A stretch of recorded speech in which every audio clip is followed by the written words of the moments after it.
Assalamualaikum dan salam sejahtera kepada doktor dan rakan-rakan. Saya Amal Nabila binti Muhammad Helmi dan rakan-rakan saya ingin membentangkan tajuk Urus Niaga Tanah.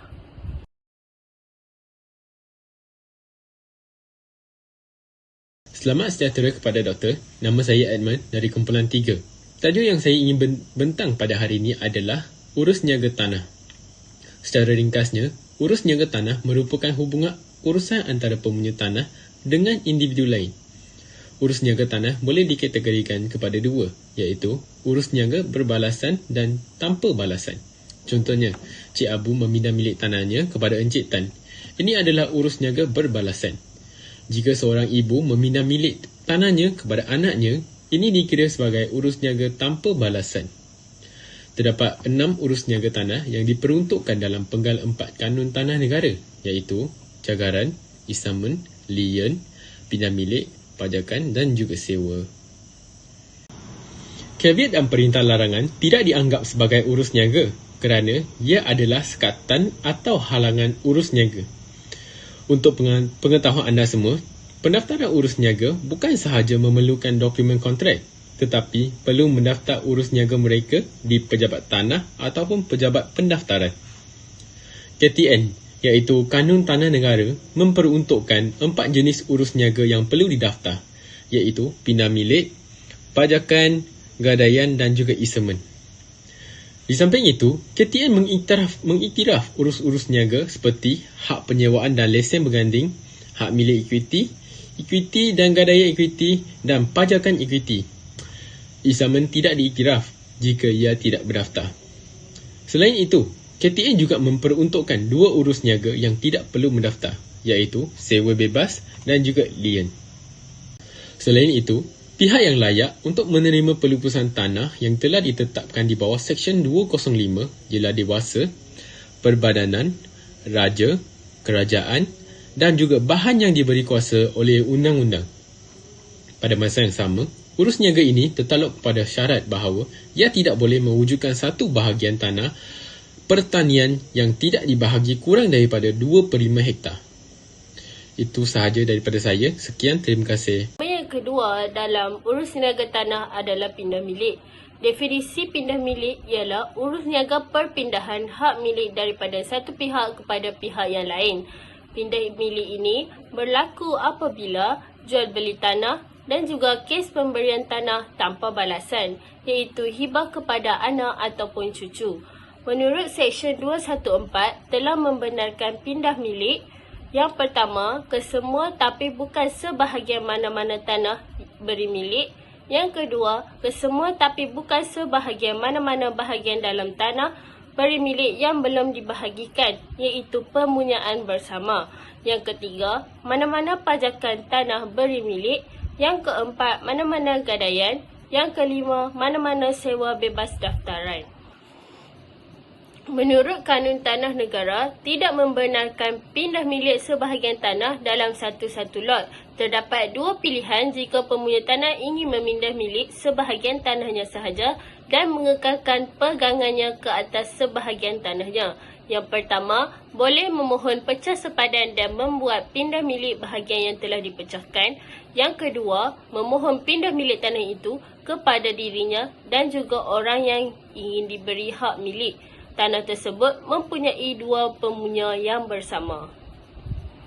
Yang ketiga ialah caveat. Caveat merupakan sekatan yang dimasukkan oleh mana-mana pihak yang menuntut hak atau kepentingan bagi menghalang pemunya daripada berurus niaga dengan tanahnya. Namun, jika pemunya ingin meneruskan berurus niaga, beliau perlulah memotong caveat itu melalui tindakan undang-undang. Terdapat 4 prosedur pindah milik. Yang pertama, kontrak antara kedua belah pihak yang terlibat dalam prosedur pindah milik. Yang kedua, urus niaga didaftarkan selepas pihak yang terlibat telah menandatangani kontrak. Yang ketiga, urus niaga didaftarkan selepas pihak yang terlibat menandatangani kontrak. Yang keempat, Kanun Tanah Negara akan menetapkan semua pindah milik kecuali pindah milik jenis sewa bebas daftaran. Pindah milik perlu melalui surat cara yang ditentukan oleh Kanun Tanah Negara. Surat cara pula perlu daftar pada pihak berkuasa negeri untuk berkuat kuasa sama ada secara lisan maupun tulisan. Terdapat dua borang dalam prosedur pindah milik. Yang pertama ialah borang 14A. Borang ini merupakan pindah milik tanah beri milik Seksyen 2151. Yang kedua, bahagian tanah beri milik Seksyen 21710. Yang ketiga, tanah pajakan yang belum dibahagikan menurut Seksyen 2181. Yang kedua adalah borang 14B, iaitu pindah milik gadaian. Seterusnya, terdapat kesan pindah milik. Yang pertama, hak milik dan kepentingan akan berpindah kepada penerima atau pemilik baru dan mereka tertakluk terhadap apa-apa pajakan, gadaian atau kepentingan lain yang berdaftar masih lagi berkuat kuasa. Yang kedua, apa-apa penyewaan bebas daftaran di bawah Seksyen 213. Yang ketiga, semua syarat dan sekatan kepentingan yang sedang berkuat kuasa terhadap tanah itu seperti yang dicatat dan dirujuk dalam dokumen hak milik yang berdaftar. Seterusnya, kita beralih pula kepada pajakan dan penyewaan. Apakah itu pajakan dan penyewaan? Pengenalan kepada pajakan dan penyewaan. Pajakan dan penyewaan adalah suatu urus niaga yang dijalankan apabila seorang pemilik tanah memberikan kepada orang lain suatu kepentingan, iaitu suatu hak untuk menguasai harta berkenaan, menggunakannya untuk tanaman, tempat tinggal dan sebagainya dalam tanahnya bagi satu tempoh yang tertentu. Pajakan iaitu lease dibezakan dengan sewa iaitu tenancy berdasarkan kepada tempoh kontrak. Berdasarkan kanun tanah negara, sewa boleh dibuat sehingga tempoh 3 tahun. Ini bermakna sesuatu tempoh pajakan mestilah lebih daripada 3 tahun. Pajakan pula perlu didaftarkan menggunakan surat cara tertentu, sedangkan sewa boleh dilakukan tanpa melakukan pendaftaran. Dalam membahas ciri-ciri penting dalam perjanjian pajakan dan sewa tanah, kita dapat mengenal pasti beberapa aspek utama. Yang pertama, hak eksklusif yang dimiliki oleh penerima pajakan atau penyewa yang menjadi ciri utama. Hak eksklusif ini memungkinkan mereka untuk menafikan hak orang lain termasuk tuan tanah dalam hal memasuki atau menggunakan tanah selama tempoh pajakan atau sewaan berlangsung. Seterusnya, aspek lain adalah pihak-pihak yang berkontrak untuk menjadikan perjanjian tersebut sebagai pajakan atau sewaan. Dalam konteks ini, perlu dibezakan dengan jelas antara pajakan dan sewaan. Sebagai contoh, hubungan sebagai pembeli dan penjual yang masih dalam proses jual beli tidak secara langsung menghasilkan pajakan atau sewaan, melainkan dengan niat yang jelas dari semua pihak yang terlibat. Yang terakhir, perjanjian pajakan atau sewaan haruslah ditandatangani dalam suatu penentuan tempoh yang jelas dan telah ditentukan. Tempoh ini dapat dinyatakan secara tetap atau berkala. Tanpa penentuan tempoh yang jelas, kontrak akan dianggap batal kerana tiada ketentuan yang tegas. Dengan memahami dan mempertimbangkan ciri-ciri ini, pihak-pihak yang terlibat dalam perjanjian pajakan dan sewaan dapat memastikan kejelasan dan keseimbangan yang diperlukan dalam hubungan aktiviti penyewaan dan pajakan yang terlibat. Dalam konteks jenis-jenis penyewaan dan pajakan tanah, terdapat beberapa bentuk perjanjian penggunaan tanah yang perlu dipertimbangkan.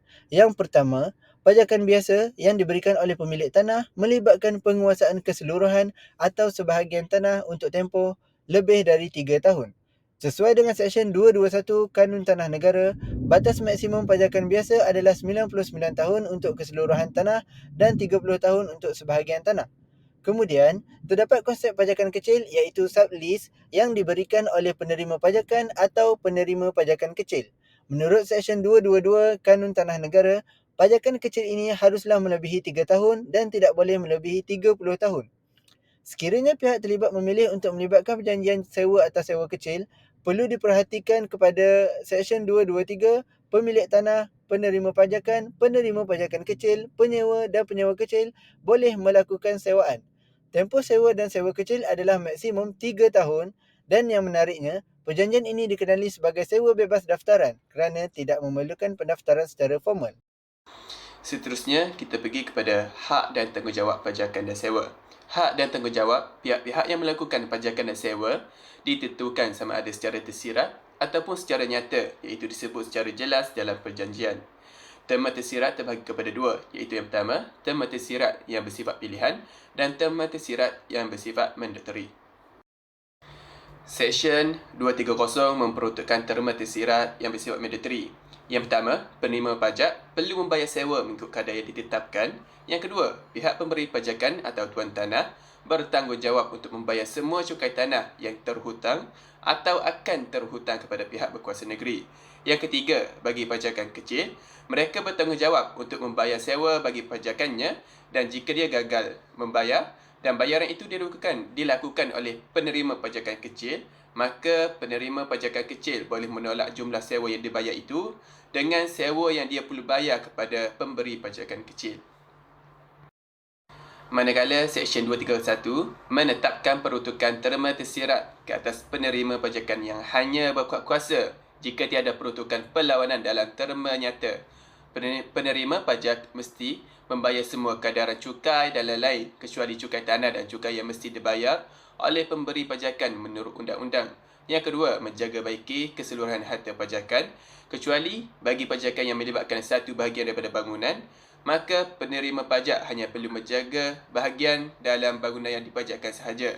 Yang ketiga, penerima pajak mesti membenarkan pemberi pajakan atau ejennya memasuki tanah berkenaan pada masa yang sesuai dengan notis yang munasabah. Dan yang terakhir, tidak memindah milik, menggadai, menyewakan atau melepaskan pegangan pajakan tanpa keizinan bertulis daripada pemberi pajakan. Dan akhir sekali, Seksyen 132 pula menyinaraikan terma-terma pilihan untuk dilaksanakan oleh pemberi pajakan. Antaranya, membenarkan penerima pajak menikmati hak eksklusif ke atas harta berkenaan dengan aman dan sentosa tanpa sebarang gangguan. Dan yang kedua, menjaga baiki bumbung, dinding utama, parit utama, tempat lalu utama dan pemasangan sepunya jika pajakan itu melibatkan sebahagian bangunan sahaja. Dan yang terakhir sekali, jika sebahagian daripada bangunan itu tidak sesuai untuk dihuni, maka pemberi pajakan perlu memotong sebahagian kadar sewa mengikut keluasan bahagian itu dan tempoh ia tidak dapat dihuni. Jika ia langsung tidak dapat dihuni dalam tempoh 6 bulan, penerima pajak perlu menamatkan pajakan itu dengan notis sebulan. Seterusnya kita beralih kepada prosedur pajakan dan sewa. Yang pertama, kebiasaannya prosedur ini bermula dengan kontrak antara kedua-dua pihak. Walau bagaimanapun, terdapat juga sewa dan pajakan yang dibuat tanpa perjanjian bertulis, terutama sewa berkala yang dibuat secara bulanan ataupun mingguan. Dan perjanjian ini sah dan berkuat kuasa tetapi sukar untuk dibuktikan. Yang kedua, pajakan dan pajakan kecil perlu didaftarkan menggunakan borang 15A dan borang 15B, yang mana perlu dinyatakan sama ada ia dibuat dalam satu tempoh masa tetap ataupun tidak. Tarikh permulaan dan penamatannya juga perlu dinyatakan. Pemohon juga perlu menyatakan sama ada sewa itu atas sebahagian atau keseluruhan tanah. Jika dibuat atas sebahagian tanah, mereka perlu melamparkan penilaian perihal bahagian yang disewakan itu. Prosedur yang ketiga adalah bagi sewa dan sewa kecil, pihak-pihak terlibat tidak perlu mendaftarkannya. Oleh itu, sewa tersebut juga dikenali sebagai sewa bebas daftaran. Namun demikian, bagi melindungi kepentingan penyewa daripada tuntutan pihak lain seperti pembeli bona fide, Seksyen 213-3 menyediakan mekanisme catatera ke atas dokumen hak milik, yang mana penyewa yang sah boleh memohon kepada pendaftar untuk membuat catatera ke atas dokumen hak milik mengikut bab 7 bahagian 18 Kanun Tanah Negara. Maka sesuatu sewa yang tidak dilindungi dengan catatera tak akan mengikat pihak ketiga yang tak mengetahui kewujudan sewa berkenaan. Assalamualaikum dan selamat sejahtera. Tajuk yang seterusnya adalah gadaian. Apa itu gadaian? Gadaian dari segi syarak ialah menjadikan sesuatu barang atau harta yang bernilai sebagai sandaran atau cagaran kepada hutang dan akan digunakan untuk melansaikan hutang jika hutang tersebut tidak dapat dijelaskan. Dari segi bahasa pula adalah gadaian bermaksud menahan, tetap atau berterusan. Dalam tajuk gadaian mempunyai rukun-rukun dan syarat-syarat dan hak-hak tersendiri. Saya akan menerangkan tentang rukun-rukun gadaian iaitu sirah. Sirah iaitu penawaran dan penerima iaitu ijab atau kabul. Yang kedua akidan. Dua pihak yang berkontrak iaitu mempunyai dua, rahin dan murtahin.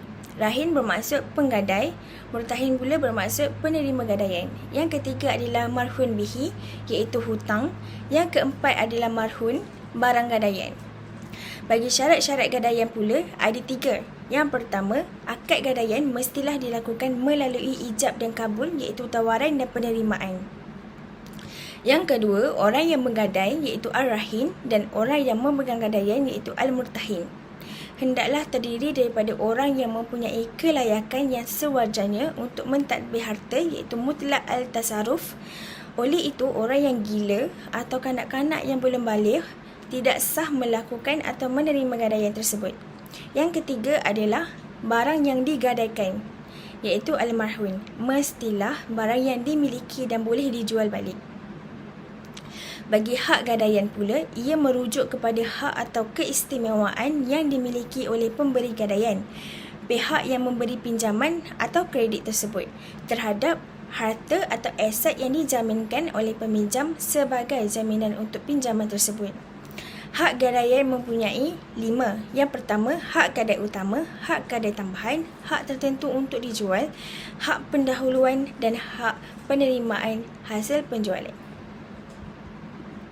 Seterusnya tentang hak-hak gadai. Yang pertama ialah hak gadai utama iaitu primary lien, hak utama pemberi gadaian terhadap harta yang dijaminkan untuk pinjaman.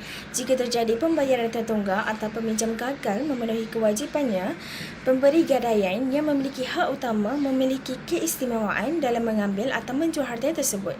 Yang kedua adalah hak gadai tambahan iaitu secondary lien, hak yang diberikan kepada pemberi gadaian lain yang memegang hak di atas harta yang sama. Pemberi gadaian tambahan akan mendapatkan hak untuk menuntut jika hak gadaian utama sudah dilunaskan. Yang ketiga adalah hak tertentu untuk dijual iaitu right of foreclosure, iaitu hak pemberi gadaian untuk menjual atau melepaskan haknya terhadap harta yang dijaminkan jika peminjam tersebut gagal untuk memenuhi kewajipan pembayaran tersebut. Yang keempat adalah hak pendahuluan iaitu priority right. Beberapa jenis harta mungkin memiliki hak gadaian yang diberikan keutamaan lebih tinggi daripada yang lain. Contohnya, hak gadaian atas tanah dapat memiliki keutamaan yang lebih tinggi daripada hak gadaian atas perabot-perabot. Itu adalah sebagai contoh. Yang kelima adalah hak penerimaan hasil penjualan iaitu right to proceed, iaitu hak pemberi gadaian utama menerima hasil penjualan harta yang dijaminkan jika terjadi penjualan untuk melansaikan hutang-hutang tersebut. Seterusnya adalah hikmah gadaian. Yang pertama, sebagai jaminan kepada orang yang memberi hutang. Yang kedua, memberi kemudahan kepada orang yang memerlukan bantuan kewangan. Yang ketiga, mengelakkan perkara yang tidak diingini seperti kecurian atau merompak oleh orang yang tidak mampu tetapi berhajat kepada sesuatu dalam hidupnya. Yang keempat, melahirkan sifat kerjasama dan hubungan yang baik antara sesama umat Islam. Yang kelima, memudahkan seseorang mendapat hutang modal bagi memulakan perniagaan. Yang terakhir adalah yang keenam, memberi peluang kepada umat Islam untuk mengembangkan ekonomi.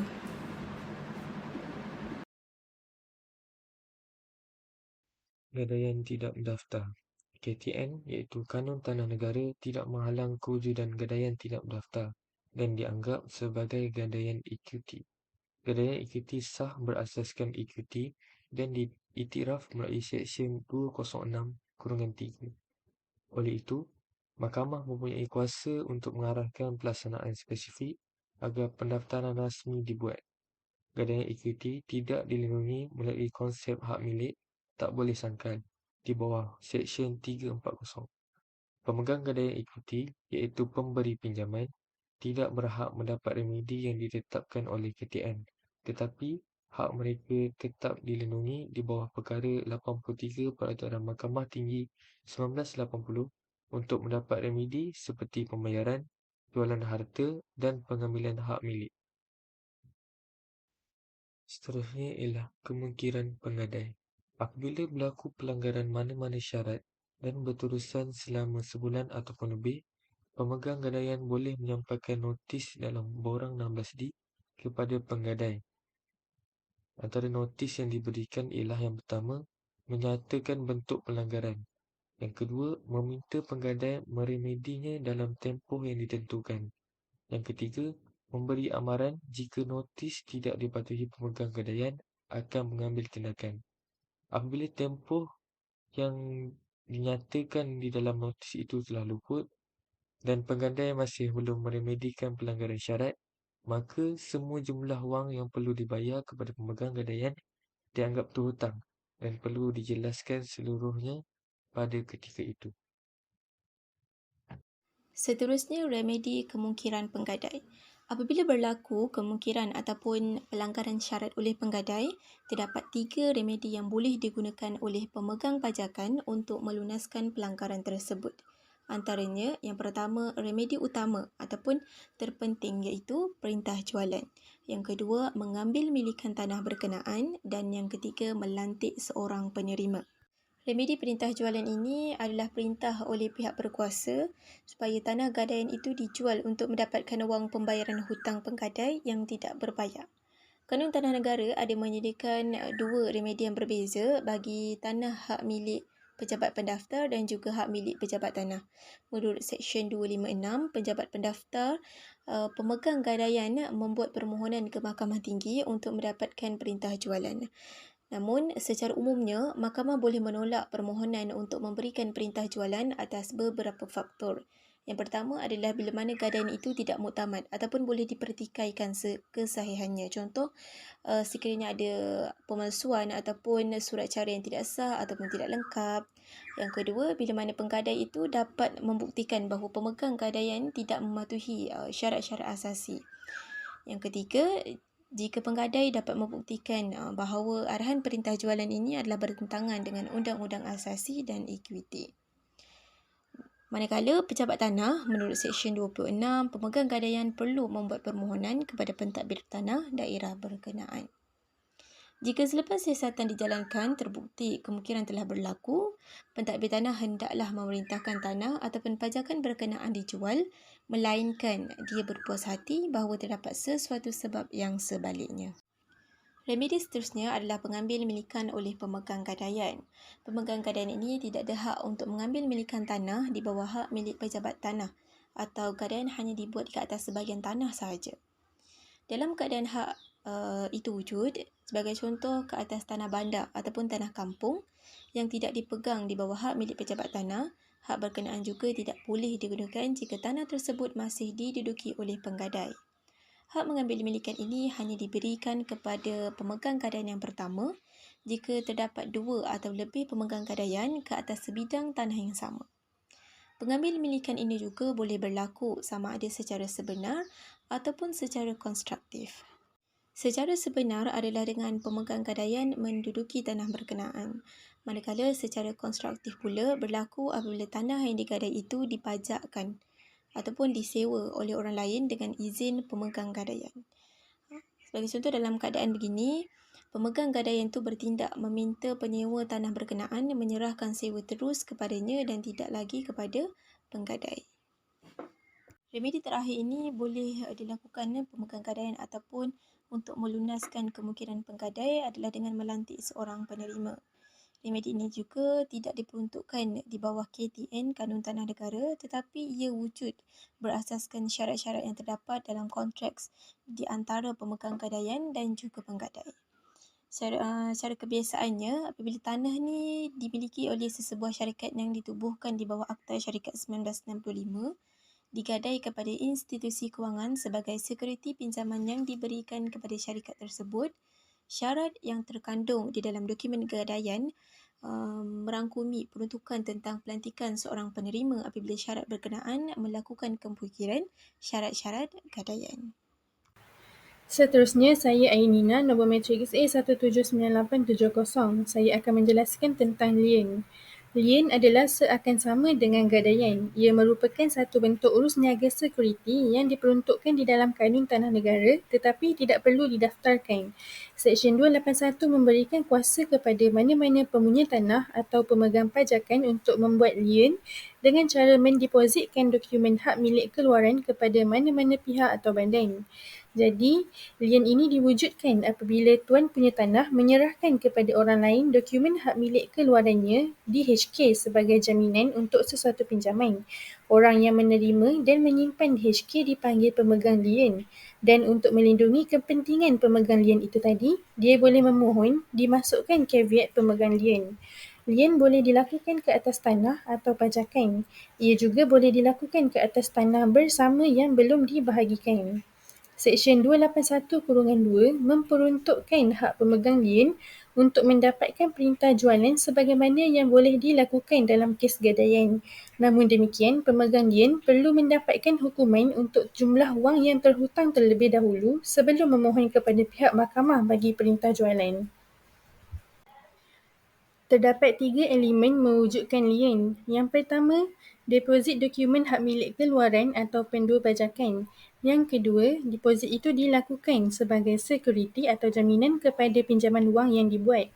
Dan yang ketiga, masukkan caveat pemegang lien menurut Seksyen 330 Kanun Tanah Negara. Seksyen 330 perwujudan dan kuat kuasa caveat pemegang lien menyatakan mana-mana orang atau badan dengan siapa dokumen hak milik keluaran kepada mana-mana tanah atau mana-mana pajakan pendua telah disimpan sebagai sekuriti untuk suatu pinjaman bolehlah seperti yang diperuntukkan dalam Seksyen 281 iaitu memohon kepada pendaftar di bawah Seksyen ini untuk pemasukan suatu caveat pemegang lien berkenaan dengan tanah atau pajakan yang dipersoalkan. Seterusnya kita masuk pada jual janji. Jual janji ialah sejenis transaksi keselamatan dan sering dikelaskan sebagai transaksi undang-undang peribadi yang diamalkan di kalangan orang Melayu dan masyarakat Islam terutamanya untuk tujuan mengelakkan daripada pembayaran riba ataupun kepentingan yang dilarang oleh syariah. Yang kedua, jual janji ini merupakan kontrak jual beli tanah tetapi tujuan sebenarnya adalah untuk menjadikan tanah itu sebagai sekuriti bagi mendapatkan wang dalam tempoh tertentu. Yang ketiga, urusan jual janji dibuat oleh tuan tanah yang ingin meminjam wang di dalam tempoh tertentu. Oleh kerana Islam tidak membenarkan riba, maka pemberi pinjaman biasanya keberatan untuk memberikan pinjaman tanpa ada apa-apa pulangan. Sebagai alternatifnya, konsep jual janji diperkenalkan bagi memenuhi kehendak kedua-dua belah pihak. Seterusnya kita masuk pada urus niaga jual janji. Yang pertama, pemilik tanah membuat perjanjian menjual tanah kepada pemberi pinjaman iaitu pembeli. Yang kedua, perjanjian tersebut menyatakan harga tanah yang perlu dibayar oleh pembeli. Ia juga menetapkan harga yang sama yang perlu dibayar oleh penjual jika beliau ingin membeli semula tanah yang dijual itu dalam tempoh yang ditentukan. Yang ketiga, dalam tempoh tersebut, pembeli boleh memasuki, mengusahakan tanah itu dan mendapatkan hasilnya tetapi pembeli tidak boleh menjualkannya kepada pihak ketiga selagi tempoh yang ditetapkan itu belum tamat. Jika penjual ingin terus duduk di atas tanah itu, maka dia boleh membayar sewa pada kadar yang dipersetujui oleh. Yang keempat, apabila penjual sudah memiliki wang yang cukup iaitu sama jumlahnya dengan wang yang diterima ketika menjual tanah itu, maka dia boleh membeli kembali tanah itu selagi belum tamat tempoh. Jika dia tidak memiliki wang menjelang tamat tempoh, dia boleh meminta agar tempoh itu dilanjutkan dengan syarat ia mestilah di atas persetujuan pembeli.